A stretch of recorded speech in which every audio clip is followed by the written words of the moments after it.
जय श्री राम। बजरंग दल का धूम धड़ाका, बजरंग दल का धूम धड़ाका। जय जय श्री राम। ഛത്തീസ്ഗഡിൽ ദുർഗിൽ കോടതിക്ക് പുറത്ത് ബജ്രംഗ് ദൾ പ്രവർത്തകരുടെ പ്രതിഷേധമാണ്. കന്യാസ്ത്രീകൾക്കെതിരെ കർശനമായ നിയമ നടപടി സ്വീകരിക്കണമെന്നായിരുന്നു അവരുടെ ആവശ്യം. നമ്മുടെ നാട്ടിലൊക്കെ ഇങ്ങനെ നടക്കുമോ എന്നാണ് എനിക്ക് തോന്നിയത് ഇവിടെ വന്നപ്പോൾ. കാരണം ഈ കാണുന്നതാണ് കോടതി പരിസരം. ഛത്തീസ്ഗഡിലെ ദുർഗിൽ ബജറംഗ് ദൾ പ്രവർത്തകർ അവിടുത്തെ ദുർഗിലെ സെഷൻസ് കോടതിക്ക് മുൻപാകെ എന്ന് പറഞ്ഞാൽ കോടതി വളപ്പിനകത്ത് ഇന്ന് ഈ രണ്ട് കന്യാസ്ത്രീകളുടെ ജാമ്യാപേക്ഷ പരിഗണിക്കുന്ന സമയത്ത് അതിന് തൊട്ടു മുൻപ് കോടതി വളപ്പിൽ നടത്തിയ പ്രകടനങ്ങളാണ് നിങ്ങൾ കണ്ടത്. അപ്പൊ നിങ്ങൾ ചോദിക്കും, ഇതങ്ങ് ഛത്തീസ്ഗഡിലല്ലേ എന്ന്. ഇവിടെ കേരളത്തില് എന്താണ്, അങ്ങനെയൊന്നും ഇല്ലല്ലോ എന്നായിരിക്കും നിങ്ങളുടെ ചോദ്യം. ഇനി കേരളത്തിൽ എന്താ സംഭവിക്കുന്നത് എന്ന് പറഞ്ഞു തരാം. ഒരടിയുടെ കുറവ് മാപ്പിളാർക്ക് ഉണ്ടായിരുന്നു. ഒരടിയല്ല, 4316 അടി. ക്രൈസ്തവ ചർച്ചുകളുടെ അസോസിയേഷന്റെ CBCIയുടെ കണക്ക് പ്രകാരം 4316 അടി. ഈ 10 വർഷത്തിനിടയിൽ മോഡി കേന്ദ്രത്തിൽ പ്രധാനമന്ത്രി ആയിരിക്കുന്ന ഈ കാലയളവിൽ 4316 അടി ക്രൈസ്തവരുടെ കർണത്ത് കിട്ടി. എന്നിട്ടും പാഠം പഠിച്ചില്ല. എന്നിട്ടും അരമനയിലേക്ക് കേക്കുമായി എത്തുന്നവരെ കൈനീട്ടി സ്വീകരിച്ചു. പള്ളിയിലേക്ക്, ചർച്ചിലേക്ക് പൊന്നിൻ കുരിശുമായി എത്തുന്നവരെയും കൈനീട്ടി സ്വീകരിച്ചു. ഇനി നാളെ നേരം വെളുക്കുമ്പോ നിങ്ങളുടെ വീട്ടുമുറ്റത്ത് കയ്യാമം വിലങ്ങുമായി ഇവർ നിങ്ങളുടെ വീട്ടുമുറ്റത്തെത്തും. അപ്പോഴും നിങ്ങൾ പഠിക്കില്ല. എന്താണെങ്കിലും ഇന്ന് ഈ രണ്ട് കന്യാസ്ത്രീകളുടെ അറസ്റ്റ് അത് ചിലരെയൊക്കെ പഠിപ്പിച്ചിട്ടുണ്ട് എന്നാണ് തെളിയിക്കുന്നത്. അതെന്തിരുന്നാലും അവിടെ ഇരിക്കട്ടെ. ഇപ്പൊ നിങ്ങൾ കണ്ടെന്ന ഈ പ്രതിഷേധം, ഈ രണ്ട് കന്യാസ്ത്രീകൾക്ക് ജാമ്യം അനുവദിക്കരുത് എന്ന് പറഞ്ഞുകൊണ്ട് കോടതിയെ പോലും മുൾമുനയിൽ നിർത്തിക്കൊണ്ട് അവിടെ ബജറംഗ് ദളിന്റെ പ്രവർത്തകർ കോടതി വളപ്പിനകത്ത് ഇന്നലെ ഈ രണ്ട് കന്യാസ്ത്രീകളെ അറസ്റ്റ് ചെയ്യുന്നതിലേക്ക് കാര്യങ്ങൾ കൊണ്ടു ചെന്നെത്തിച്ച ജ്യോതി ശർമ്മയടക്കമുള്ള ബജറംഗ് ദളിന്റെ പ്രവർത്തകർ കോടതി വളപ്പിനകത്ത് നടത്തിയ പ്രകടനങ്ങളാണ് നിങ്ങൾ കണ്ടത്. ഇവിടെ കേരളത്തിൽ എന്താ സ്ഥിതി? കഴിഞ്ഞ ദിവസം കേരളത്തിൽ BJPയുടെ സംസ്ഥാന പ്രസിഡന്റായിട്ടുള്ള രാജീവ് ചന്ദ്രശേഖർ പറഞ്ഞത്, മനുഷ്യക്കടത്ത് നടന്നോ ഇല്ലയോ, അതോ മതപരിവർത്തനം നടന്നോ ഇല്ലതയോ ഒക്കെ പോലീസ് അന്വേഷിക്കട്ടെ. ഞങ്ങൾ ഈ അക്രമത്തിന് ഇരയായ കന്യാസ്ത്രീകളുടെ കൂടെയാണ്. അവരുടെ മോചനത്തിന് വേണ്ടി ഞങ്ങൾ എല്ലാം ചെയ്യുന്നുണ്ട്.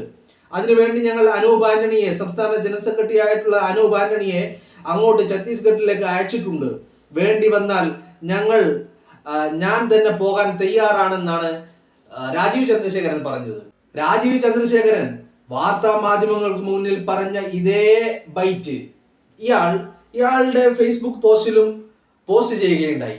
ആ ഫേസ്ബുക്ക് പോസ്റ്റിന്റെ താഴെ വരുന്ന കമന്റുകളാണ് നമ്മളെ അമ്പരിപ്പിക്കുന്നത്. അതിൽ സംഘപരിവാർ പ്രവർത്തകരായിട്ടുള്ള ഒരുപാട് പേർ ഈ രണ്ട് കന്യാസ്ത്രീകൾക്കെതിരെ, ഇവിടുത്തെ ക്രൈസ്തവ സമൂഹത്തിനെതിരെ കൊലവിളിയുമായി രംഗത്തെത്തുന്നുണ്ട്. അത് സാധാരണ സംഘപരിവാർ പ്രവർത്തകരാണ് അല്ലെങ്കിൽ അനുഭാവികളാണെന്ന് നമുക്ക് ആശ്വസിക്കാം. എന്നാൽ RSSന്റെ നേതാവായിട്ടുള്ള K ഗോവിന്ദൻകുട്ടിക്ക് എന്താണ് പറയാനുള്ളത്?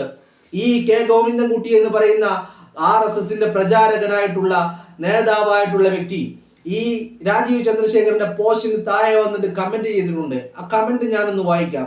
ശ്രീ രാജീവ് ചന്ദ്രശേഖർ, അവിടെ നിയമവും നീതിയും നടപ്പാക്കാൻ ഒരു സർക്കാരുണ്ട്. അവിടുത്തെ മതം മാറ്റ നിരോധന നിയമപ്രകാരവും അതീവ ദുഷ്കരമായ നാരായൺപൂർ എന്താണ് ഇത്ര ദുഷ്കരമാക്കുന്നത്? ഈ നാരായൺപൂരിനെ എന്താണ് ഇത്ര ദുഷ്കരമാക്കുന്നത്? കേരളത്തിലെ RSSന്റെ നേതാവായിട്ടുള്ള K ഗോവിന്ദൻകുട്ടിക്ക് ഈ നാരായൺപൂരിനെ പറ്റി എന്താണ് അറിയുന്നത്? നാരായൺപൂരിന്റെ കുറിച്ച് എന്താണ് ഗോവിന്ദൻകുട്ടിയുടെ അറിവിലുള്ളത്? ഇത്രമാത്രം ദുഷ്കരമായ ഒരു സ്ഥലമാണോ നാരായൺപൂര്? ആ നാരായൺപൂരിൽ നിന്നും 2 സ്ത്രീകളെ ഒരു പുരുഷനോടൊപ്പം ആഗ്രയിലേക്ക് കൊണ്ടുപോകാൻ ശ്രമിച്ചതിന്റെ പിന്നിലെ പദ്ധതിയും നക്സൽ മേഖലയിലേക്ക് കന്യാസ്ത്രീകൾക്ക് കൂടെയുള്ള വ്യക്തിക്കുമുള്ള ബന്ധവും എല്ലാം അന്വേഷണ വിധേയമാക്കേണ്ടതില്ല എന്നാണ്. ആഗ്ര എന്ന് പറയുന്നത് നക്സൽ ബാധിത പ്രദേശമാണെന്നാണ് പറയുന്നത്. അവിടത്തേക്ക് ഈ 2 സ്ത്രീകളെയും ഒരു പുരുഷനെയും കടത്താൻ ശ്രമിച്ചത് നക്സൽ ബന്ധത്തിന്റെ അടിസ്ഥാനത്തിലാണെന്ന് ആരോപിക്കുകയാണ് K ഗോവിന്ദൻകുട്ടി. അത് മാത്രമല്ല പറയുന്നത്, ഈ നാരായൺപൂരിൽ നിന്ന് ഈ 2 സ്ത്രീകളെയും ഒരു പുരുഷനെയും നിർബന്ധിത മതപരിവർത്തനം നടത്തിയെന്നാണ് K ഗോവിന്ദൻകുട്ടിയുടെ അവകാശവാദം. അത് മാത്രമല്ല, ഈ രാജീവ് ചന്ദ്രശേഖരനോട് കെ ഗോവിന്ദൻകുട്ടി ചോദിക്കുന്നു, കേരളത്തിലെ BJP എന്തിനാണ് വേവലാതിപ്പെടുന്നത്? അവിടുത്തെ സർക്കാർ നിയമാനുസൃതമായി പ്രവർത്തിക്കുന്നില്ലെന്നാണോ കേരളത്തിലെ പാർട്ടി കരുതുന്നത്? കേരളത്തിലെ ദുർഭരണത്തിനും വിലക്കയറ്റത്തിനും പ്രതിപക്ഷത്തിന്റെ ഒത്തുകളിക്കുമെതിരെ ശക്തമായ പ്രതികരണങ്ങൾ സംഘടിപ്പിച്ച് ജനവിശ്വാസം ആർജിക്കുക പ്രീണനമല്ല പ്രവർത്തനമാണ് വേണ്ടത് എന്ന് പറയുമ്പോഴേ ക്രൈസ്തവരെ പ്രീണിപ്പിച്ച് കൂടെ നിർത്തുകയല്ല വേണ്ടത്, പ്രവർത്തിക്കുകയാണ് വേണ്ടത് എന്നാണ് പറയുന്നത്. കെ ഗോവിന്ദൻകുട്ടി ഈ 2 കന്യാസ്ത്രീകളുടെയും അറസ്റ്റിനെ ന്യായീകരിച്ചുകൊണ്ടും അവിടെ നടന്നത് മനുഷ്യക്കടത്താണെന്നും അതുമാത്രമല്ല നിർബന്ധിത മതപരിവർത്തനം നടത്തി എന്നുള്ള ബജരംഗദളിന്റെ ആരോപണങ്ങൾ ശരിവെക്കുന്ന രീതിയിലാണ് കെ ഗോവിന്ദൻകുട്ടി BJPയുടെ സംസ്ഥാന അധ്യക്ഷനെതിരെ RSSന്റെ നേതാവ് സംസാരിക്കുന്നത്. ഇത് RSSന്റെ ഒരു നേതാവിൽ ഒതുങ്ങുന്നതല്ല. RSS നേതാവായിട്ടുള്ള ശശികല ടീച്ചർ, കേരളത്തിൽ അങ്ങോളം ഇങ്ങോളം വിഷം വിളമ്പുന്ന ശശികല ടീച്ചർക്ക് പറയാനുള്ളത് എന്താണെന്ന് അറിയാമോ?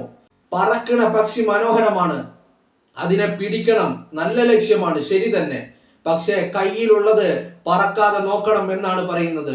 ഈ രാജീവ് ചന്ദ്രശേഖരന്റെ ഈ വാർത്താ സമ്മേളനത്തിനും ഈ ഫേസ്ബുക്ക് പോസ്റ്റിനും പിന്നാലെ ശശികല ടീച്ചർ ഫേസ്ബുക്ക് പോസ്റ്റിൽ എഴുതി വെച്ചത് ഇപ്രകാരമാണ്.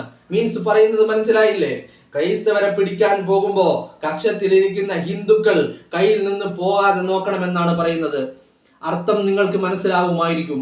എന്താണെങ്കിലും സംഘപരിവാറും RSSും BJPയും ഒക്കെ അവരുടെ ഉള്ളിലിരിപ്പ് ഈ ക്രൈസ്തവ കന്യാസ്ത്രീകൾക്കെതിരെ നടന്ന ഈ അറസ്റ്റിന് പിന്നാലെ അവരുടെ ഉള്ളിലിരിപ്പ് പുറത്തു വരികയാണ്. അവരുടെ ഈ വർഗീയത, അവരുടെ ഉള്ളിലുള്ള ഈ വിഷം അത് പച്ചയായി പുറത്തേക്ക് വരികയാണ്. ഇത് ശശികല ടീച്ചർ മാത്രമല്ല, കെ ഗോവിന്ദൻകുട്ടി മാത്രമല്ല, മുൻ പോലീസ് മേധാവിയായിട്ടുള്ള TP സെൻകുമാറും ഇതേ തരത്തിൽ ഈ ശശികലയുടെ ഇതേ വാക്കുകൾ കടമെടുത്തുകൊണ്ട് ഈ രാജീവ് ചന്ദ്രശേഖരന്റെ ഫേസ്ബുക്ക് പോസ്റ്റിന് താഴെ കമന്റ് ചെയ്യുന്നുണ്ട്. എന്തൊക്കെയാണെങ്കിലും ഇവിടെ RSS മറ്റൊരു ലൈനിലൂടെയാണ് സഞ്ചരിക്കുന്നത്. RSS ഈ ക്രൈസ്തവരെ കൂടെ നിർത്തുന്നതിന് എതിരാണെന്ന രീതിയിലാണ് സംസാരിച്ചു വെക്കുന്നത്. ഇപ്പോ ക്രൈസ്തവർ ഇതിൽ നിന്ന് പാഠം ഉൾക്കൊണ്ടില്ലെങ്കിൽ ഇനി നിങ്ങൾ എപ്പോഴാണ് പാഠം ഉൾക്കൊള്ളുക എന്നുള്ളതാണ്.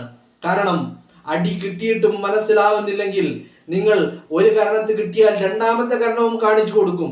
അവിടെയും കിട്ടിയാൽ ഇനി മൂന്നാമത്തെ ഒരു കാരണമില്ലാത്ത സ്ഥിതിക്ക് നിങ്ങൾ എവിടെ കാണിച്ചു കൊടുക്കും എന്നുള്ളതാണ്.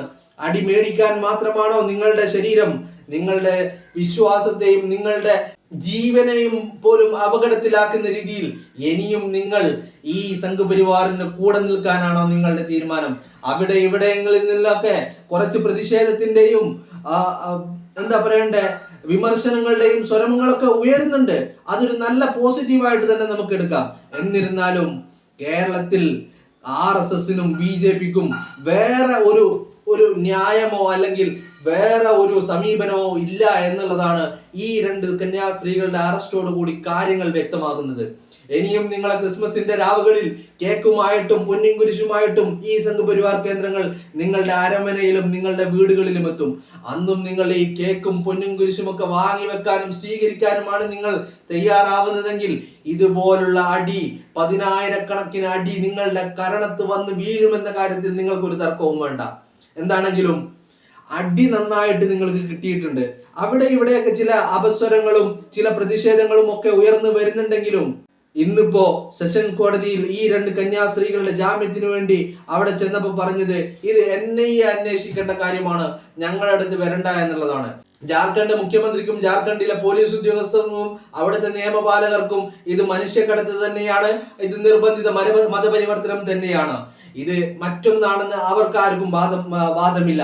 പിന്നെ ഇത് മറ്റൊന്നാണെന്ന് വാദിക്കുന്നത് കേരളത്തിലെ BJPയും സംഘപരിവാറും തന്നെയാണ് അവിടെ ഈ 2 ക്രൈസ്തവ സഹോദരികളെ അറസ്റ്റ് ചെയ്ത് അകത്ത് വെച്ചിരിക്കുന്നത്. കേരളത്തിലെ BJPയുടെ സംസ്ഥാന അധ്യക്ഷന് മറ്റൊരു വാദമാണുള്ളത്. കാരണം ഈ സംസ്ഥാന അധ്യക്ഷ പദവിയിലെത്തിയ രാജീവ് ചന്ദ്രശേഖരന് ചില ലക്ഷ്യങ്ങളൊക്കെ ഉണ്ട്. രാജീവ് ചന്ദ്രശേഖരന്റെ ലക്ഷ്യം എന്ന് പറയുന്നത് ക്രൈസ്തവരെ നിങ്ങളുടെ 4 വോട്ടുകളാണ്. നിങ്ങളുടെ വോട്ടിന് വേണ്ടിയിട്ടാണ് രാജീവ് ചന്ദ്രശേഖർ പണി എത്രയും എടുക്കുന്നത്. RSSനും വിശ്വ ഹിന്ദു പരിഷത്തിനും ഹിന്ദു ഐക്യവേദിക്കൊന്നും നിങ്ങളെ കൂടെ കൂട്ടാൻ ഒരു താല്പര്യവുമില്ല എന്ന് മാത്രമല്ല, കറകളഞ്ഞ സംഘികൾ നിങ്ങളെ വെളിയിൽ നിർത്തണമെന്ന് രാജീവ് ചന്ദ്രശേഖരന്റെ പോസ്റ്റിന് താഴെ വന്ന് കമന്റ് ഇട്ട് നിലവിളിക്കുകയാണ്. അപ്പോ എല്ലാ സംഘികളുടെയും ഉള്ളിലിരിപ്പ് ഒന്ന് മാത്രമാണ്. ചന്ദ്രശേഖരനാണെങ്കിൽ പുറത്ത് പറയാനും വയ്യ, മതിരിച്ചിട്ടാണെങ്കിൽ തുപ്പാനും വയ്യ, കഴിച്ചിട്ടാണെങ്കിൽ ഇറക്കാനും വയ്യ എന്ന് പറഞ്ഞ സ്ഥിതിയിലാണ് രാജീവ് ചന്ദ്രശേഖരൻ ഉള്ളത്.